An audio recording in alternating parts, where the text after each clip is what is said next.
예, 그, 오늘 저녁에, 요 강의는, 어, 특강 형태가 되는 것 같은데요. 공부하는 중에 우리가, 이렇게 정치 분야의 일종의 산책과 같은, 그런 강의라고 할 수가 있습니다. 2021년 3월 4일 저녁 한 7시 45분이 되었는데요. 오늘 3월 4일 날, 검찰총장인 윤석열 검찰총장이 이제 전격적으로 사퇴를 했죠. 그러나,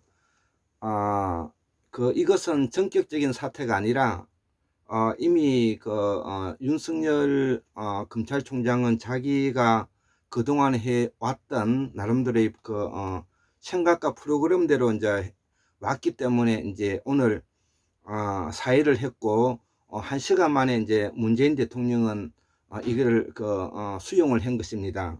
고로 이제 검찰총장을 그만두게 되었다는 뜻이 되는 것이죠. 예, 그래서 태고사의 재발견, 한국사회 보건사업으로서 한국의 민주주의 발전과 민주주의 를 위해서 오늘 같은 이런 내용들은 제가 정치 산책으로서 강의를 한번 해볼 필요성이 있어서 제가 이렇게 강의를 하는 것입니다. 자, 우리가 이 작금의 검찰총장의 윤석열 검찰총장이 사표를 낸 것은 그동안에 우리 한국의 정치가 권위주의 정치에 이제 종결을 짓는 시점에 이제 오고 있다. 이렇게 이제 저는 결론을 볼 수가 있죠. 이 말이 무슨 말인가 하면, 우리는 1910년 이제 전제 국가인 조선 왕조가 망하고 난 다음에 1910년도에 이제 한일 병탐이 되었지 않습니까? 그리고 난 이후에 이제 새로운 권력자, 소위 말하는 새로운 지배층이 이제 일본 사람들이죠. 그래서 우리가 36년 동안에 일본의 식민 통치를 당했지 않습니까?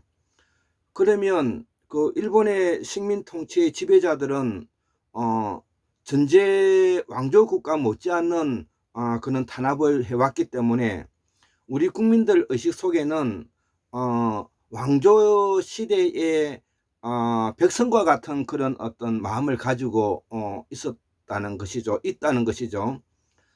그리고 이제 2차 대전과 더불어서 이제 우리가 이제 해방이 되었지 않습니까?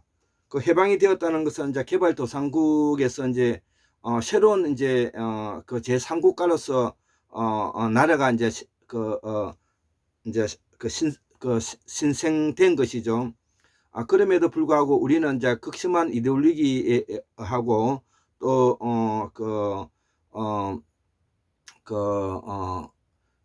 2차 대전 이후에 냉전과 더불어서 미국과 소련이 우리 한반도를 양분해서 북쪽은 조선민주주의 인민공화국이 생기고 밑에는 이제 대한민국이 생겼지 않습니까? 그리고 난 다음에 해방과 동시에 이제 내전을 치르고요. 한국 전쟁이죠. 내전을 치르고 난 이후에 이제 이승만 정부가 또 이 단독 정부로서 뭐냐면 대한민국이 만들어지면서 독재와의 길로 들어왔지 않습니까? 그리고 1960년도 4.19가 이제 일어나고 그 다음에 1961년도에 또 박정희 소장과 더불어서 군사 쿠데타가 일어나고 1979년도에 뭐냐면은 11.6과 함께 박정희 대통령의 유신 철권 통치가 막을 내리고, 그리고 또 1980년도에 이제 11.2 사태, 소위 말하는 전두환 노태우 신군부들이 또 권력을 잡게 되지 않습니까? 그와 반대에 있었던 이제 상김이라고 말하는 김대중, 김영삼의 민주화 열기에도 불구하고 그 단일화되지 않고 분열됨으로 인해서 그들에게 또 빌미가 되었고요. 이렇게 해서 뭐냐면은 그 2, 3년 전에 뭐냐면 박근혜 대통령이 탄핵을 당하고 하는 시점까지가 우리가 산업화 세력의 70년 동안에 이 권위주의 시대를 가지고 있는 것이죠. 이 권위주의 시대는 다른 말로 바꾸면은 민주국가의 형태를 띠고 있지만은 왕조국가인 전제국가와 같다, 이런 말이 되는 것이고, 그러면은 왕조국가인 조선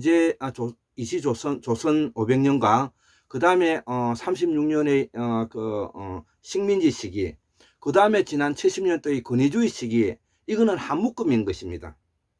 자, 그러면은 이 한 묶음을 가지고 통치를 어떻게 해왔느냐는 것이죠. 통치를 어떤 식으로 해왔느냐가 중요하지 않겠습니까? 지금 오늘의 윤석열 검찰총장이 검찰총장직을 내던진 것은 바로 이러한 통치 권력이 이제는 끝을 보고 있다는 말과도 같은 것입니다. 국가를 운영하기 위해서는 거기에 따른 이 국가가 정상적으로 할 수 있는 폭력이 있어야 되는 것이죠. 합법적인 폭력을 말하는 것입니다. 국가도 뭐냐면은 정당한 폭력만 하는 것이 아니라 정당하지 않는 폭력도 하게 되는 것이죠. 예. 그런데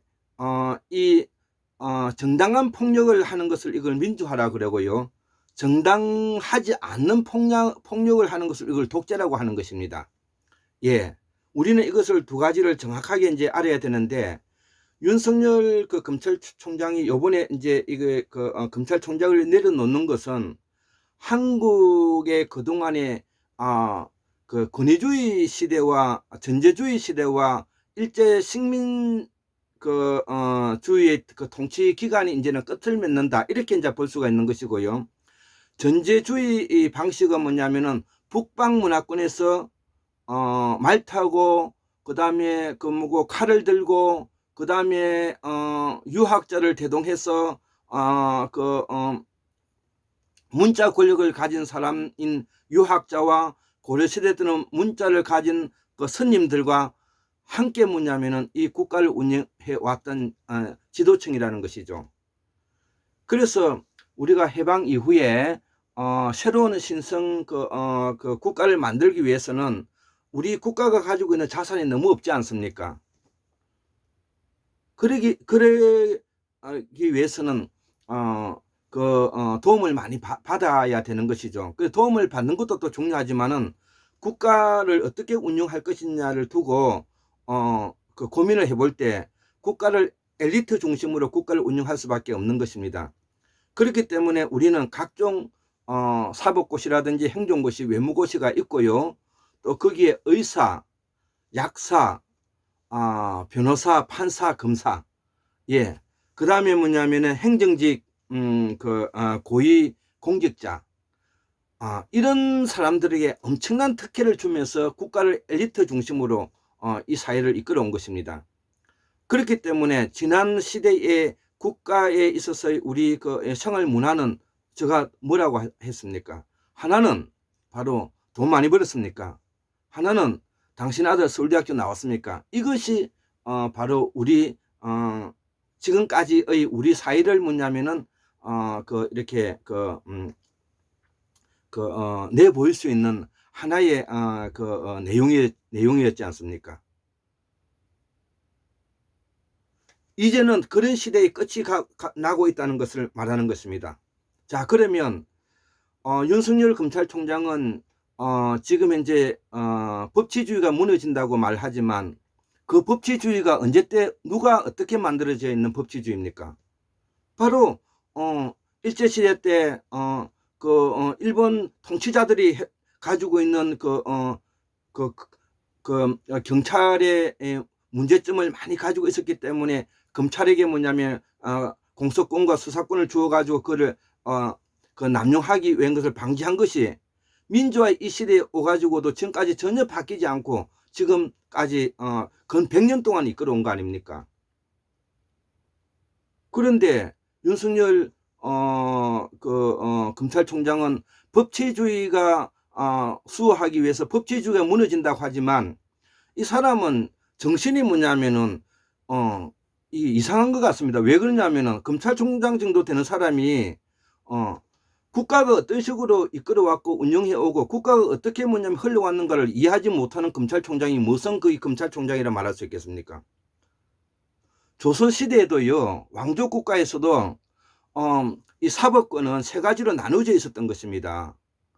첫째는 뭐냐면은 왕이 직접적으로 뭐냐면은 명령할 수 있는 의금부가 있고요. 그 다음에 삼사라 해서 사관원 사헌부라는 것이 또 있지 않습니까?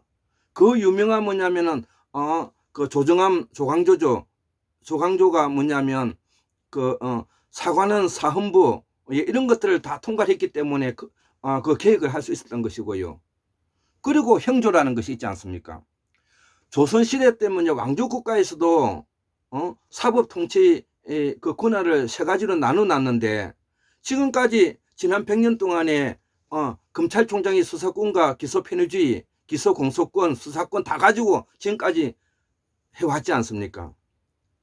그래서 제가 태고사 재발견 강의하면서 얼마나 많이 그거를 이렇게 핏대 높여서 제가 이야기해 왔습니까? 검찰 개혁해야 된다고.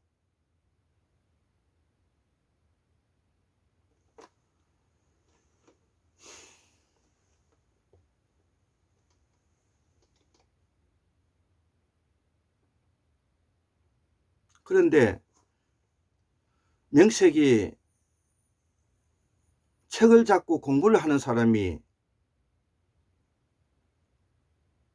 제가 예전부터 검찰개혁하고 우리 한국의 민주주의를 하기 위해서는 새로운 이런 국가 통치 질서가 민주적으로 이렇게 권력이 분배되어야 된다, 견제되어야 된다, 균형되어야 된다고 그렇게 많은 이야기를 해왔지 않습니까? 그럴 때 많은 사람들이 자기가 놓여져 있는 현재의 입장에 이익만을 대변하는 그런 모습을 저도 이렇게 들었지 않습니까? 학문과 학자와 공부를 하는 사람은 자기의 개인적인 이익이나 놓여져 있는 처지의 입장에서 자신을 대변할 것이 아니라 정말로 이것이 한목적적으로 지식인으로서 양심으로 뭐냐면 자기가 배운 만큼 설명할 수 있는 그런 입장이 되어야 되지 않겠는가. 예, 이렇게 이제 제가 하고요. 제가 이 이야기를 계속 하면 또 흥분할 것 같은데요. 그래서 그동안에는 판사, 검사, 약사, 의사, 의료법이라든지 그 다음에 검찰법, 검찰청법, 그 다음에 이 판사 상권 분립에 가지고 엄청난 특혜를 주었고요. 오죽하면은 뭐냐면은 돈 있으면 사람이 죽어도 뭐냐면은 저거들은 벌받지 않는다는 그런 말이 있고요. 검찰직 직원들은 뭐냐면은 공소 건이 뭐냐면은 공소가 뭐냐면은 4%, 국민들은 40%, 검찰 가족은 뭐냐면은 누구도 뭐냐면은 수사 공소 법원에 안 간다는 뜻이 되겠죠. 예, 그래서 앞으로는 새로운 뭐냐면은 주체 세력이 이제 등장할 것이고요. 이제 그동안에 검찰청이라든지 감사원이라든지 국세청과 오늘 동원해 가지고 국민을 옥죄했던 그런 시대에서 벗어나 가지고 새로운 사회를 뭐냐면은 만들어 가서 우리 민주헌법을 수호해 나가는 그런 국가 형성을 만들어 가야 된다.